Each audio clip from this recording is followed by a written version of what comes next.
നമസ്കാരം, ഞാൻ ശില്പ ഗോവർദ്ധൻ.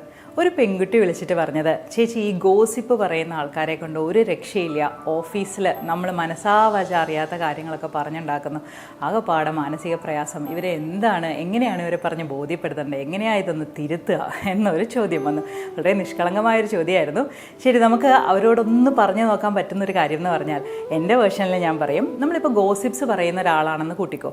അപ്പോൾ നമ്മളുടെ ആ ഒരു എനർജി ലെവലിൽ ബുധൻ്റെയും ശുക്രൻ്റെയും ഒക്കെ എനർജി വല്ലാണ്ട് കുറഞ്ഞു പോകാനുള്ളൊരു സാധ്യത നല്ല കൂടുതലുണ്ട്. വ്യാഴത്തിൻ്റെ എന്തായാലും കുറഞ്ഞു പോകും. അപ്പോൾ ബുധൻ്റെ എനർജി കുറഞ്ഞു പോയാലുള്ളൊരു പ്രശ്നം, നമുക്ക് ആ കമ്മ്യൂണിക്കേഷൻ സ്കില്ല് നമ്മളുടെ അങ്ങ് നഷ്ടപ്പെടും. നമുക്കൊരാളെ നന്നായിട്ടൊരു കാര്യം പറഞ്ഞ് ബോധ്യപ്പെടുത്താനുള്ളൊരു സ്കില്ല്, നമ്മൾ സംസാരിക്കുമ്പോൾ ആൾക്കാരത് കേൾക്കാനുള്ള ഒരു കഴിവ്, അതെല്ലാം പോയി പോകും. അതുപോലെ മെമ്മറിയുടെ കാരകരം ബുധനാണ്. നമുക്ക് പയ്യെ മെമ്മറി ലോസിലോട്ട് പോകാനുള്ള ചാൻസും ഭയങ്കര ഹൈ ആണ്. ശുക്രൻ്റെ എനർജി പോയാലുള്ളൊരു പ്രശ്നം അറിയോ? നമ്മളെ കാണുമ്പോൾ ആ ഉള്ളൊരു ഐശ്വര്യം ഉണ്ടല്ലോ, നമ്മളെ ചിലർക്ക് കാണുമ്പോൾ എന്തൊരു ഐശ്വര്യമുള്ള ഒരാളെന്ന് തോന്നില്ല. ഈ മേക്കപ്പൊക്കെ ഇട്ടുള്ളൊരു ഭംഗിയല്ല ഞാൻ പറഞ്ഞേ, ഒരു കാണുമ്പോൾ ഉള്ളൊരു ഐശ്വര്യം അത് തീർത്തും ഉണ്ടാവില്ല. അപ്പോൾ ഈ ഗോസിപ്സ് എന്ന് പറയുന്ന കാര്യം സത്യത്തിൽ വേറൊരാളെ നമ്മൾ വിഷമിപ്പിക്കുകയും കൂടി ചെയ്യുന്നുണ്ടെങ്കിൽ അത് ഭയങ്കര നെഗറ്റീവായിട്ട് നമ്മളെ ബാധിക്കാനുള്ള ചാൻസ് ഉണ്ട്. അങ്ങനെ ഒരു ചെറിയ ശീലം ഉണ്ടെങ്കിൽ പയ്യെ അത് മാറ്റിക്കുക.